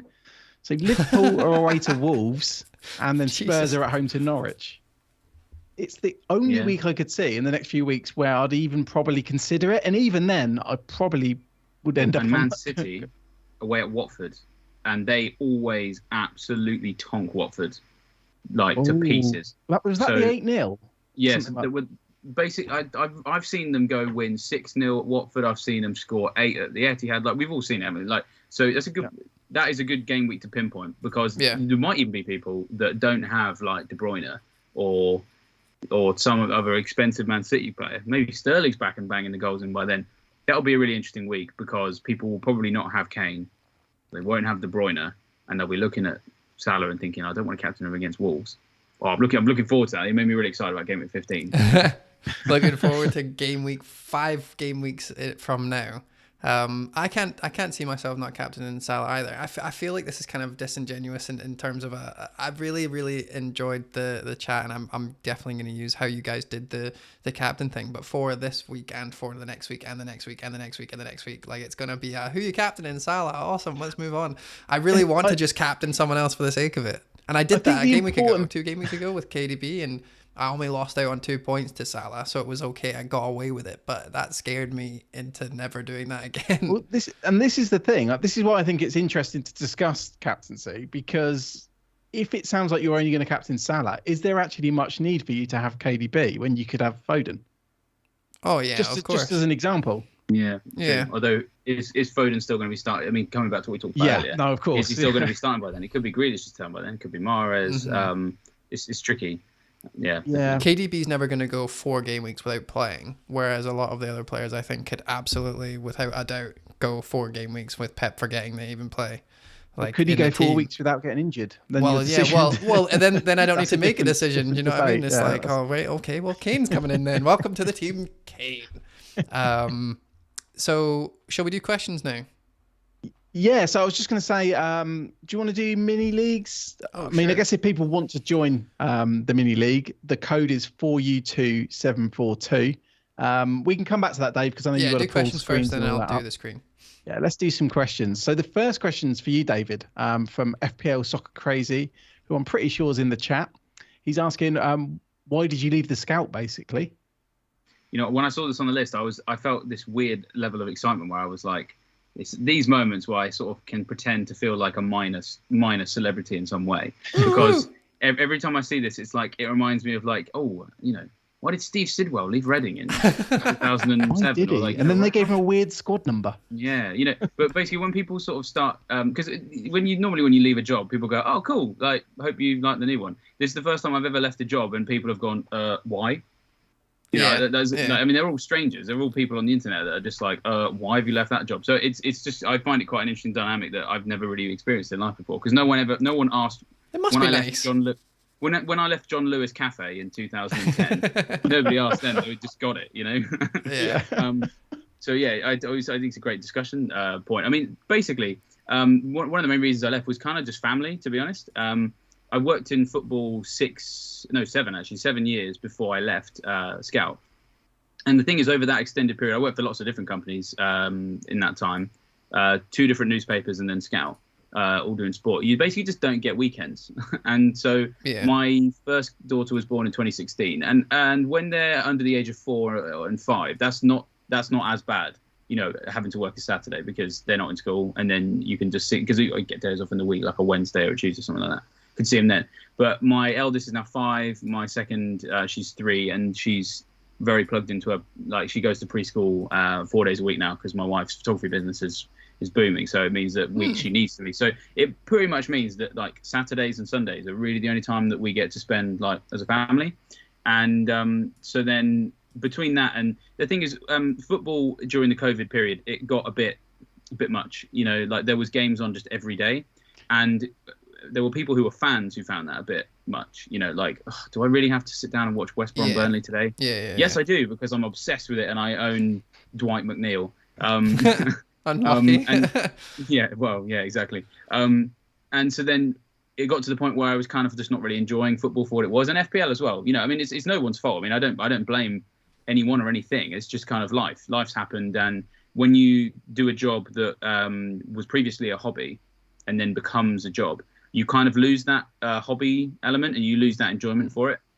So I wouldn't look at FPL as something that I did for fun. I did it for work, and that was fine. But it kind of takes up a different slot in your brain. I'd get to the point where like I wouldn't engage with FPL when I'd finish. You know, most people do this with their job. I mean, even if your job is just like if you're a doctor or you work in a shop or something, like you don't really, when you finish, want to have it all running around your head. So I'd leave work, and then I would just switch FPL off for a bit. And I went through a period where I basically just didn't watch many videos or podcasts because it was like a busman's holiday. And like I said, it kind of pulled some enjoyment away. So when I had the opportunity to kind of go back into local news, work Monday to Friday, see more of the kids, learn to kind of like love football again, I took the opportunity. I thought it was a great challenge to take up, and I'd sort of done my time. It's like I was saying earlier before we came on, actually, sometimes when you are at the very forefront of some like quite popular videos, it is fun, of course, and it's a great privilege, but it sometimes just comes with a level of abuse that you're just not always ready for. There's always idiots. And the thing is, it's just by the law of averages, there's just going to be more of those idiots popping up when you're on things like the Scoutcast and the Captaincy video. I had a couple of really bad experiences with trolls that really like affected me quite a lot. And so between all those different factors, where I am now, I'm much more behind the scenes at the company I'm working at now, because it's a company where if you're the editor, people don't really know who you are. Whereas when you're the editor of Fantasy Football Scout, like everyone seems to know who you are. Yeah. And effectively, it's like I just care. I mean, it's again, I hope it doesn't sound rude to say, but I just care more about my family than I do about FPL and about football. How dare you care more about the people who you created than football? No, you're absolutely fine. It makes total sense. It's almost like a boring answer. I wish there was beef or like a rift or something. I know. Like that's the thing. Like, I wish there was. I wish like someone punched someone at a lunch or whatever, and you had to go. But it's just no. I love my family, guys. Sorry. Yeah, it is really boring. I think sometimes this question comes out because people do wonder if there was. But that's what I love about it. That's what I'm like. The fact that people think that there's a conspiracy. Someone once suggested to me the reason I was leaving was because I'd had a fight with Joe about the Captaincy video and that we'd fallen out big time. There was one time. There was one time when Joe wasn't on the captaincy video for like 2-3 weeks because I think he was ill. He had some holiday, and someone like wrote in and was just like, right, like David's like osmosis of like absorbing fantasy football scouts. You're taking over. He came in and he forced out Mark Southerns, and then he forced out Granville, and now he's finally completed the trilogy by forcing out Joe, and now he's like the emperor. And I was like, what is this rubbish? Like so many the theories. I love it. I love it's like fan fiction. Maybe that could be an idea for another book. There you go. Fantasy football writer. I would be really. I'll write that down actually. I'd find it really difficult not to just retweet that and just write "this is all true" and just let it fly and just see how far that goes. It would go well. Imagine coming back from your holiday as Joe and being like, "Wait, what?" what? Anyway, okay. Well, great answer. I feel very happy that it wasn't crazy and it was just I love my family, so that's really nice. Got to put a positive spin on anything anyway, so it's really nice to be able to make a life decision for a positive reason. So yeah, absolutely. All right, next question, Rich. So the next question is from Tom from Fantasy Football Fix. He's asked, I somehow still have Danny Ings and I've also got Tony and Antonio. I really can't see anyone worth using a free transfer on with good fixtures, and I'm not sure I want to upgrade to Kane in 12 either, as he prefers Son. So any suggestions? So it's a bit like our second headline. So he's got Ings, Tony and Antonio. Yeah. I guess this is a different way of twisting it though. So if we've got Tony and Antonio, would you stick or twist with Ings? If we start with you, should we start with you, Dave? Yeah, it feels so weird going from like a wholesome chat about why someone has chosen to move on to I have Ings, what do? You'd be surprised. You'd be surprised how many people love doing that. I used to post pictures of me and my kids out on days out, like, oh, hey, we're just going to have an ice cream at the beach. And the top reply would be like, I somehow still have Danny Ings. No, I know. It's ridiculous. I seen someone that was like, wasn't that happen to a famous journalist in football where their house was on fire and they tweeted saying like, oh, everything's gone. I'm glad that everyone got out. And then the top one was, what do you think of this transfer? Is it's going to happen? And he replied saying, I'm a bit busy now, mate. Which I loved. But yeah, in regards to Ings, so we talked about, Vardy being fit. We all kind of have him on our list of wants. And then you've also got the opportunity to downgrade to someone who we've talked about, Broja, maybe Wang, and add money into your midfield if it is Son that you want. So I'm happy with either. I feel like you could also just keep him. See, the biggest thing you can do, and I bet, David, you're definitely one of these managers where if you can't think of a good reason to get rid of someone, then just keep them and don't worry about it and look at somewhere else, or just save the transfer, and then at least you've got a plethora of other options in other areas in your team that you can work on and build on for next week, as opposed to having to like fix the maybes in your team. Like if he's just sitting there and he's not doing you any harm and you can't really think of a replacement, then you've already answered your question. I'm nodding so vehemently. That is me all over. If you can trust me to do one thing any game week, flip a coin. Like, what's the most likely thing he's going to do with his team this week? It's rolling a transfer all the time, because transfers are precious. They really are. And if you've got 10 players you're relatively confident in, and you can't find a replacement for Ings, bank that transfer, and then you got 2 for the next week, and then maybe you can mini wildcard and change 3 players when it becomes more obvious who that like Ings replacement is. So. Yeah, I mean, in terms of Ings for this game week, he might prove me wrong now. I think his credentials for this week aren't like amazing. His minutes per expected goal involvement over the last 4 is every 363 minutes. It's not great. And then also West Ham XGC last 4 is the 3rd best in the league, behind only Leicester and Man City. So if Ings does get something this week, I would be surprised. But it doesn't mean that you should sell him and therefore rob yourself of the opportunity to do the David Munday, which is to roll a transfer. Yeah, agreed. Oh, no, I agree with that. It doesn't seem like a pressing need, does it? Because then afterwards he's got Southampton, Brighton and Palace. I guess it depends though, doesn't it? Like if it enables another move, I still really like Pookie. Yeah, there you go. There's more options. He's in my team. Just but then teeming again, with love for him. Yeah, but I was going to say because of penalties, but then El Ghazi's not in the Villa team, so I guess Ings is on penalties for Villa. We'll need to see. But another one is that, see if you've got Livramento, just just bench him. Just bench the striker and play Livramento, because it's the key to happiness is to have him in your team do well. So don't worry too much about it. Like, that's always an option. See if you think like, oh, you know what, this is a really bad. Wrong? Yeah, exactly. What the worst case scenario is that they both blank, and then you've done nothing wrong. I was thinking this with Livramento though. Like, he's obviously been pretty good. He's not been to the levels of Lundstrom, who Dave, for people listening on the podcast, David's got obviously his Lundstrom shirt behind it. But 9 is the highest points that Lundstrom's put up.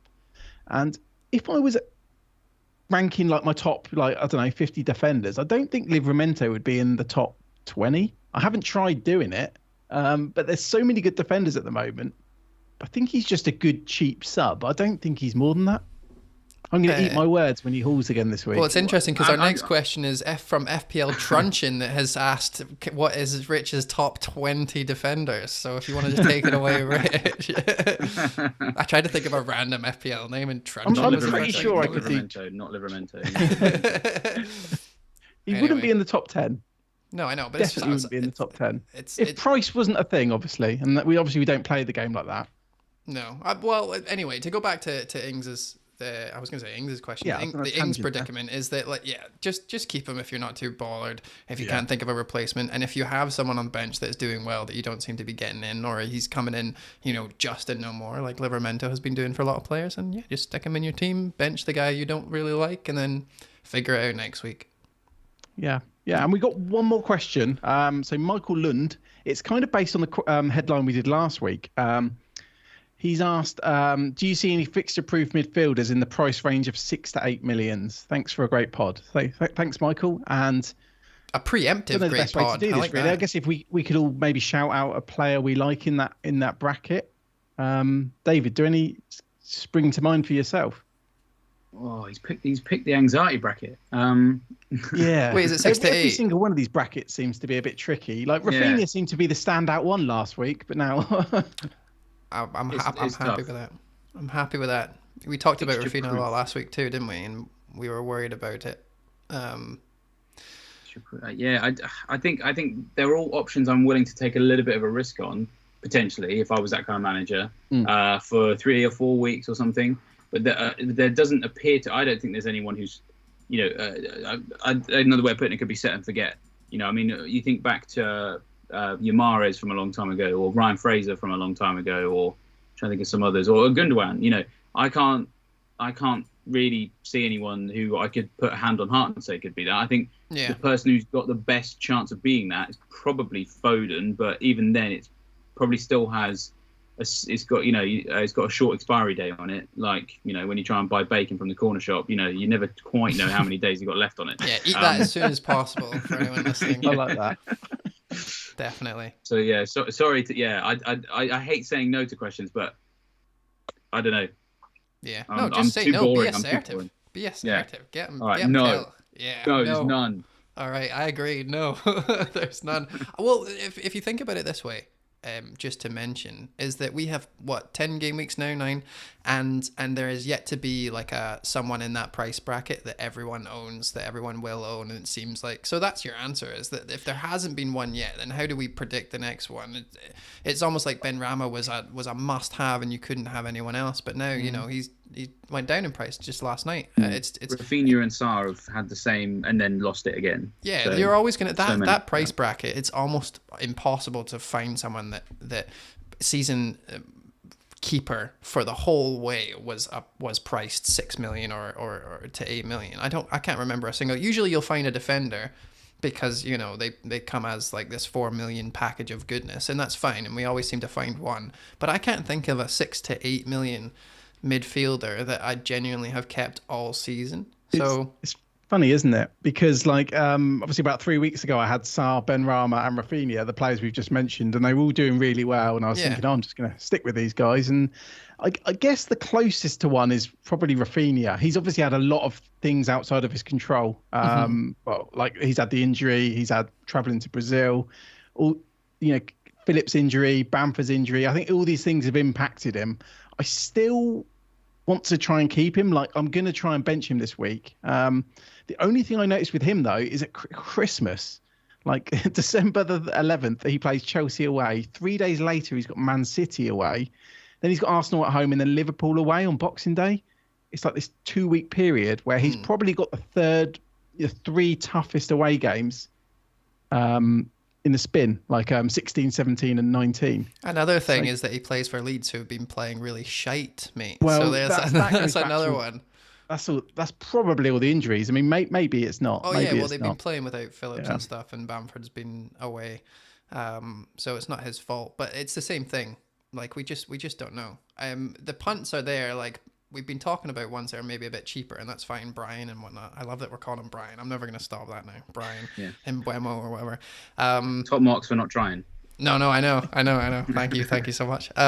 So you don't really need to go into this weird 6 to 8 when there's less than 6 million players that are kind of a similar punt. So just save your money and get Son in or Vardy or whoever's expensive. I like in the chat, there's been a couple of people mentioning, Triple Stecks mentioned Ward-Prowse. Obviously, he's been suspended. Southampton's fixtures are still quite nice, and that's true. I always talk about penalties, but penalties, set pieces. And this is the first time he's had a rest ever in his life. He's just had a nice He's week. not a season keeper, is he? No, of course. It doesn't answer the question. We're just now guessing punts. I like the shout, though. I think he's one we could maybe keep an eye on. But we'll see. But then the good fixtures will end soon. Every week we talk about this.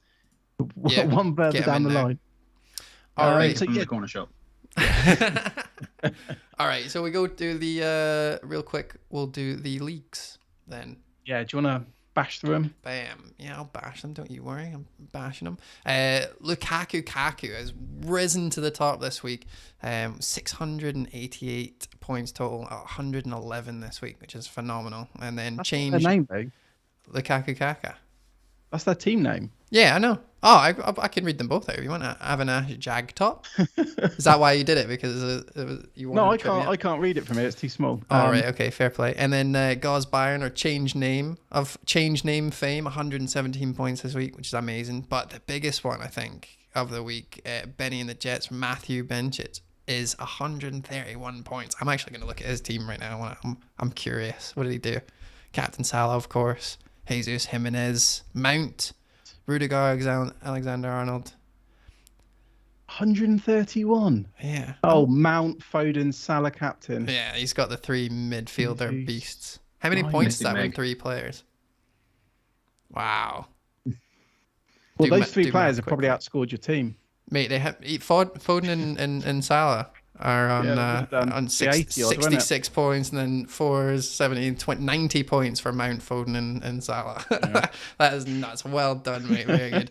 And then 4th and 5th, we've got Joseph Alvarez and John Lee. Unfortunately, John Lee went down with 94 points this week, and he went down in this league.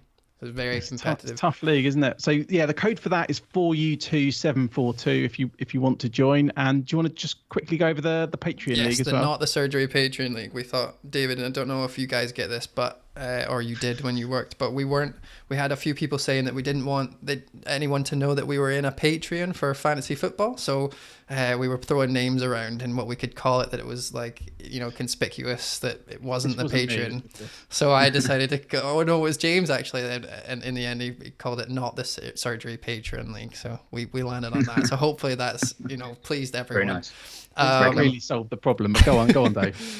So up top, we've got as same as last week, Jorgen Rosberg. I'm gonna nail these names. I know it. And then Patrick Prendergast, or the Hitman as he's well known. Bitter and Stout, Mike 101 points, decent. Oh, wow. Really decent. Then Todd, Ian, Matthew, Damien, Emma, Frederick, and Marvin is up next. Yeah, I was going to say Matthew's Banana Nose Maldonado. He had a pretty big score considering he didn't captain Salah. Mm-hmm. Oh, really? Who? What one? Sorry. Incredible scores. Who, Matthew? Yeah. Oh wow, he did 88 too. points Foden. With Havertz captain. I'm sure there's others like that as well. I just noticed his one in particular. No. Well, there you go. Nosing through everyone's teams, but obviously having Foden's help there. Yeah, man. So I guess all right. we go through our so if you want to join the surgery Patreon as well, you can go to patreon.com/FPL surgery, or you can just Google it as well. And now we're going to go on to Traptins. So shall we begin with, I think this is David's team, judging by Sar. Bam. Yeah. Gives it away. So it's got to be me. It's got to be me if Sar's there. It is. All right, perfect. There you go. What's your plans, buddy? Whoa. Well, not to panic. That's the most important thing. We're rolling. Yeah. I mean, I might well do. I mean, if all three of those guys are fit, I'll probably roll. If I have to make some changes, I mean, if I have to make some changes, it'll be whoever I have to move because of injuries, probably. Yeah. But if Rafinha isn't doing too well, then and Brian is okay. If his t-shirt and ties combination is something I can't keep my eyes off, then I'll definitely be going for him. But it's all dependent on Rafinha, because if Rafinha's fit, I'll keep him. With Vardy, if he's not fit, then that becomes then tricky. I could maybe go for a punt on Kane. If Pinnock's not fit, then I'll probably, to be honest, just start Digne, because I'm just probably too patient. But if I were to feel like I was going to get rid of Digne, probably just get Livramento at this point, because why the hell don't I own him? So it's a little bit up in the air. I wish I could be more decisive and definitive, but there is so much up in the air flag wise. How much did you have in the bank again? Sorry. Before I made my transfers? Yeah. This week. So I got none left now, but before I did Ronaldo to Vardy and Gallagher to Havertz and Semedo to Pinnock, I'd had 2 million ish running around in the bank for a little while, because I got Gallagher in for, what would it have been, in game week 3 or something? I can't remember off the top of my head, but I sold someone who was 8 million. And got Gallagher. And I had a bit of money lying around for a while. Sometimes I don't like to invest it if I don't feel like I should. I'm one of them as well. I think I've got Fernandes. You've got none now. Because I just wondered, because you mentioned Vardy to Kane potentially, so that would be part of a bigger move. Yeah, exactly. I don't know. It's just also up in the air. I don't know. Yeah. I wish it's annoying. I wish I could be more decisive, but with the flags, I'm a religious. I do not make my transfers until the last day of the game week. It's very, very rare that I'll sign someone before, because it was probably a little bit off brand at Scout, because we'd be so big on making sure everyone paid attention to our coverage of the press conferences.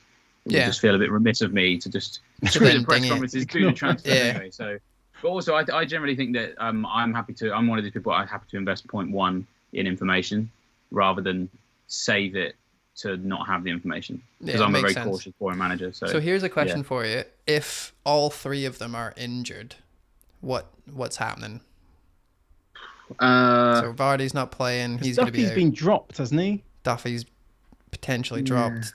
As per I mean, that could possibly trigger the wild card. I've held on to it for a while. I like that.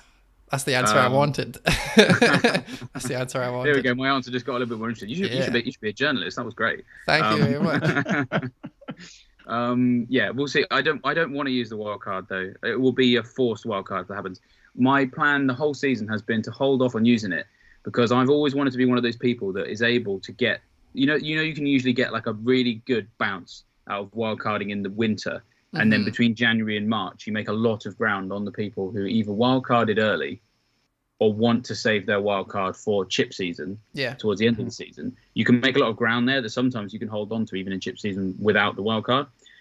I thought that the ideal way of getting around that was holding onto the wildcard until game week 16, 17, so that I wildcard effectively as if it were an early second wildcard, but actually it's a late first one. Yeah. Did you do that last season? Because that was very big last season, wasn't it?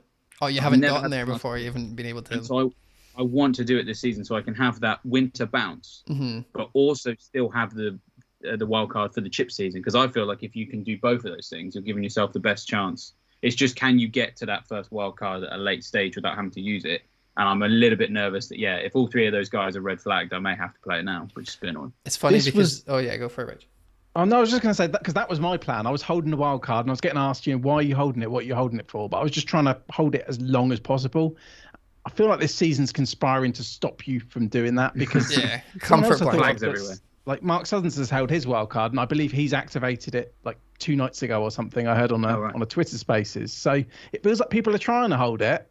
And I was doing a lot of hits to keep my wild card. I think I've done 3 or 4 hits. Yeah. But even that couldn't stop, with all the mountain injuries and players getting dropped. Seems a tough season to hold on to it. Just been unlucky. Yeah. I think it's funny that, we've got however many thousand people listen to this podcast, and almost all of them after you saying that your wild card, if they're all injured, have went, oh, I hope they are. I hope they're injured. I want to see this wild card. But yeah, no, I think it's really hard to talk about any potential moves just now when we're on a Monday and, you know, we've got 5 days till pressers. So fair play. We'll move on to my team. Someone in the chat wrote what to do with Kevin De Bruyne. I was like, well, you keep him, mate. He didn't play this week. Don't you worry about it. I am going to probably roll my transfer. I can't really see anything happening unless someone's if Brian or Vardy are actually injured. And I think it would take both of them to be injured because, again, like I keep saying, like Livramento is first on my bench there, easy peasy coming in. I don't mind benching Vardy for a week. I don't mind benching Brian indefinitely because he's so cheap. So yeah, I have enough money to go Kane from here, like in one swoop, because I think I've got 1.6 or 7 million just sitting in the bank. That would be what Vardy to Kane. Yeah, so it would be Vardy to Kane with no second questions, and that's simply just because I had Lukaku and I had a wee bit of money in the bank before I did this swap down. Because I was one of the people, the rare managers that had enough to go from Lukaku to Kane and decided to go the opposite way. But I want to roll so bad, and I wanted to do it last week and I couldn't because Lukaku, and now I want to do it again. The only thing that I wouldn't roll for, that if there was no injuries, is Benrahma. I'm still uncertain, and I wouldn't mind taking a punt on some of the guys that we've been talking about last week and mentioned this week. I just need to see. So, but I'm happy with my team. I took a -8 2 weeks ago or whatever, and it's kind of healed a lot of my illnesses that I had in this team. So yeah, I've got the only thing that I feel like I'm a bit worried about, not maybe worried, but just a bit behind in terms of everyone else's teams, is that my Chelsea defender is just, I feel like he's the worst one right now to own. But I can't complain because I got 9 points. I got 9 points from him this week. You know, and the other week that he didn't play, Livramento came off and had like 12 points or something. It just keeps happening. It's like Foden from last year. I can't really do any wrong with Christensen not playing. Kind of hoped he didn't play or didn't come on because of the Livramento points. So I've been quite lucky with him. I like that you've got Cancelo and Walker. I don't know if it was by design, but I'd imagine you're guaranteed at least one of them starts every week. Or that was the plan, if not both, yeah. Yeah, I figured that if Walker doesn't play, then Cancelo definitely will. And if Walker plays, then I get more points than anyone who just has Cancelo. So it's a similar thing to having two Chelsea fullbacks now, isn't it? Where they don't, none of them play. Yeah, no, I know. But oh well, we'll see. So again, another boring, haven't made any transfers. But luckily, we've got the one manager I know that will consistently do his transfers the same day, the game weekend. Honestly, before this season, I never used to do it. No, I know, but you've been loving it this season, and I'm very fortunate to be along for the ride, so I can't wait. I knew before we even started that you'd done something. You haven't even told me. Let's go. So like you said, Foden in, Havertz out. I'd actually planned in the back of my mind. So when I did my wild card, and I kept this quite quiet, I had the option to bench boost this week if no one got injured. But obviously, Brian's got injured or got a knock, and Rafinha's got a knock as well. So I've got a real benching headache, and obviously bench boost could be ridiculous. And your bench boosts are always ridiculous, are they not? I just kind of like the idea of getting it out the way. And obviously Chilwell could be benched, James could be benched. Plus, I'm not going to do it because of all the knocks anyway. But yeah, so I've done Havertz to Foden already. And obviously I'm going to captain Salah. And I've got a slight bench headache. I think the only other decision I've got is I'm going to play Foster over Sanchez again and hope it evens out after last week's, very small swing. I think it was 4 points for Sanchez, 1 point for Foster. But I'm Foster at home to Southampton. I'm going to go for it again.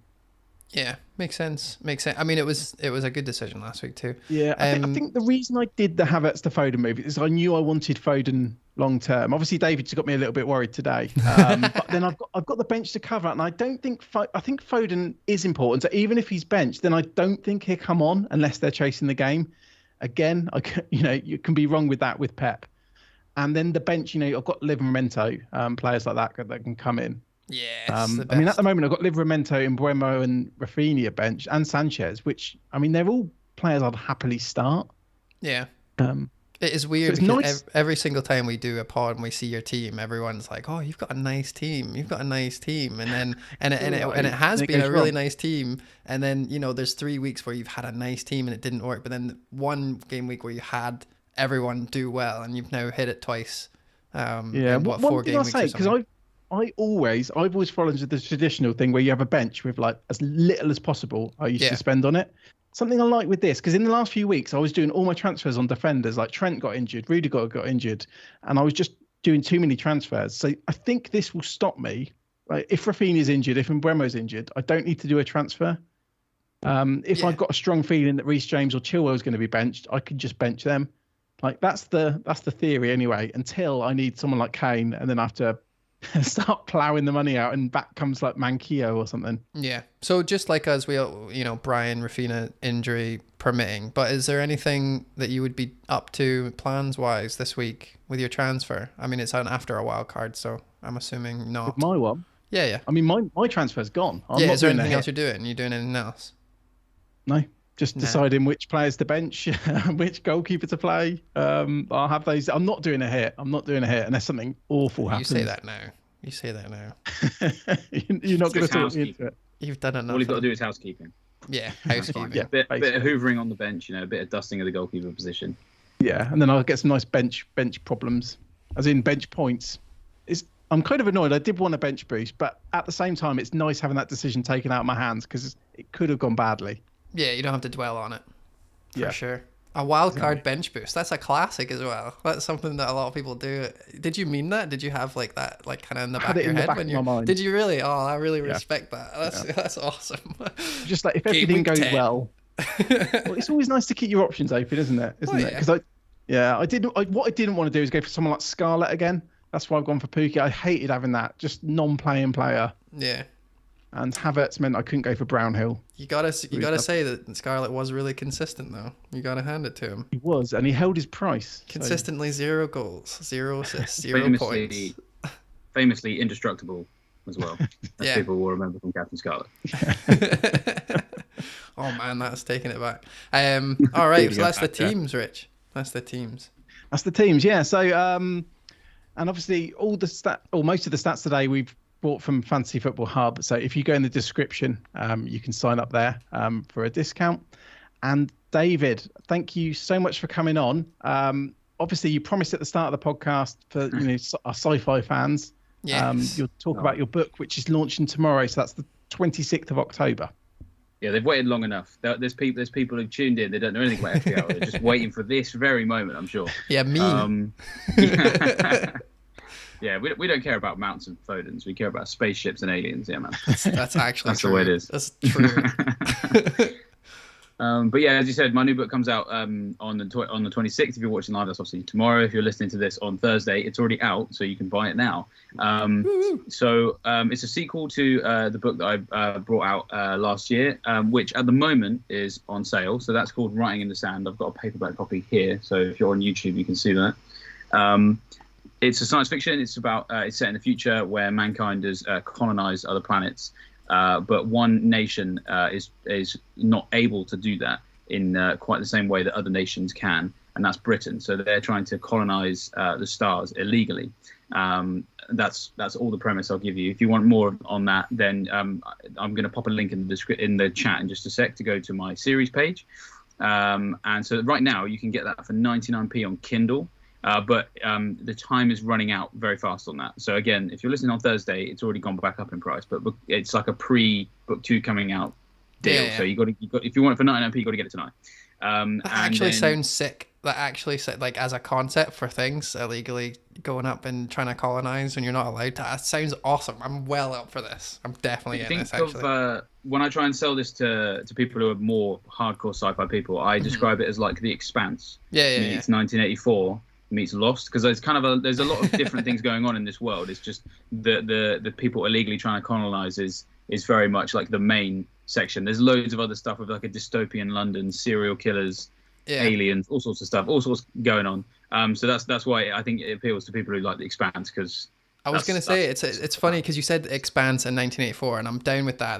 That absolutely matches up with your description. But then you said Lost, and I'm thinking, okay, what part of Lost are we talking about? Are we talking about the start? Are we talking about the fog that kills everyone? Like what part of Lost? But I'm sure don't spoil it because I actually. Don't worry. It's chapter one. Perfect, so what happened? What happens is that this team of British colonists, they crash land on a planet that they're supposed to be illegally colonizing, thinking that it's uninhabited. They're on a kind of desert island type setting, but then it turns out they're not as alone as they thought they were. So that's book one. That's out at the moment. You can get that for 99p on Kindle tonight. It will be slightly more expensive if you buy it on Tuesday. You can get it on paperback as well. Book 2 is Eyes of the Vanguard, which this is the new one.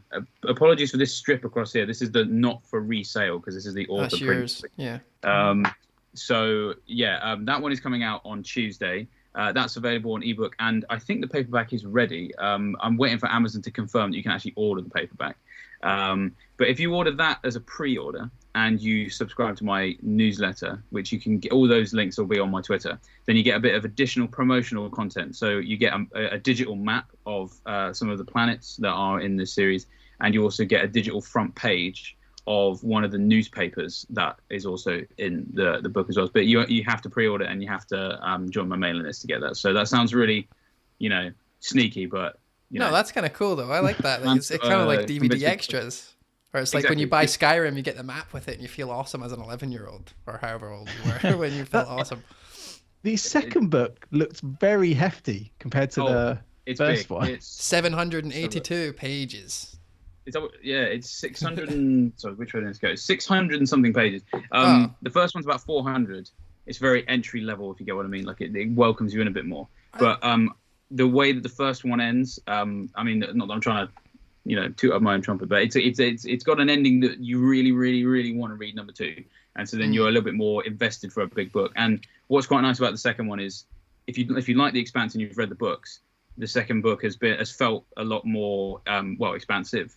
And it's the same kind of length as an Expanse book, which is really nice. I love a hefty book, and so to have written a hefty book is like, I'm happy with that. Yeah, I kind of want to. I mean, I know we're running out of time and stuff, but also I didn't just make up how many pages I thought you were in your book. That's what it says on Amazon. That's why I read that out. It wasn't like I just plucked out. Yeah, it says 700. I thought Dave was doing some like Rain Man stuff, like matches on the ground. No. Oh, that's so funny. I thought I was going to be clever and be like, no, I've already done the research, but no, it was Amazon are lying to me.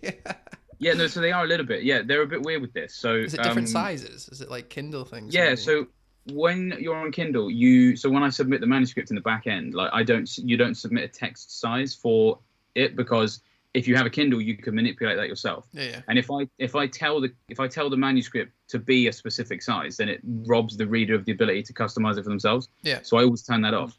For the paperback, obviously, I can probably show you now, like the text is like a lot smaller, as you would expect for like a paperback. Mm-hmm. And so then it means that Amazon will always overestimate your paperback length when you're clicked on Kindle. Inside scoop. I like it. So on the first book, it says it's like 445 pages, but actually in actual pages, it's like 420 or something. So that's don't awesome. be put off I didn't know by that. it being like it's basically, if you've read like The Expanse or you've read like a Brandon Sanderson book, like a 600-page book, that's what book 2 is basically. In that kind of. It's making me think of when I was at school and I used to put stuff in bigger font just to fill the pages. I imagine you don't have that trouble because I'm not a writer. So. I do the opposite, because if I have really big writing, then it costs me more money to produce paperbacks and I make less money on the royalties. So like I always go for one size smaller, because Amazon's really greedy basically on like how much it charge you per, because they print it on demand with mine. So it means that they don't print 500 and then send them all off. They'll just do it whenever you order it, which means they're doing it one at a time. They charge more money. So yeah, it's kind of a similar thing but flipped. Long are the days where you're writing a bunch of words and then making them white so you can't read them.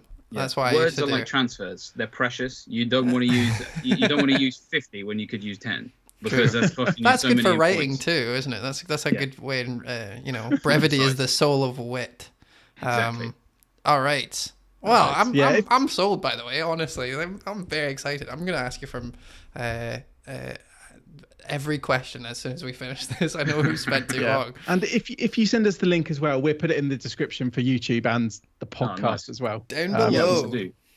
So, I'm gonna pop it in the live chat now, so that people have got it. And then, so that's my series page, I think. So that means you can get to both, and you can see what all the options are. And then I'll send it to you guys, and then cheers. We're pop it in all the stuff. So thank you very much for spending a couple of hours with us, David. We do appreciate it, and it was nice to finally speak to you, face to face. Yeah. Well, it's good to be on it. I did this maybe 2 or 3 years ago with Iceman back in the early days, and I mean it's nice to come back. What's really funny is it was so early days for this show that I was completely unaware of the fact that I had to say up the pod at the end. So when it came, and no one told me either. So when it came to that last bit, like they all sort of said it, and then it went quiet, and they were like, David, you're supposed to say up the pod, and I was like, up the pod, and then there we were. So it's nice to come back and rectify that now that I know what I'm supposed to do. What we could do is we could start you off then if you wanted to, because we still do that sometimes. We don't tell people. This Dave's I really like part is doing that to people. So. It's fun, but no. How about you kick us off then, David? Go for it, man. Up the pod, Rich. Up the pod. Up the pod, guys. We will see you next week with a more amazing guest. But thank you very much for listening, and have a lovely week. And don't forget to buy David's book. Bye. And Captain Salah. And Captain Salah.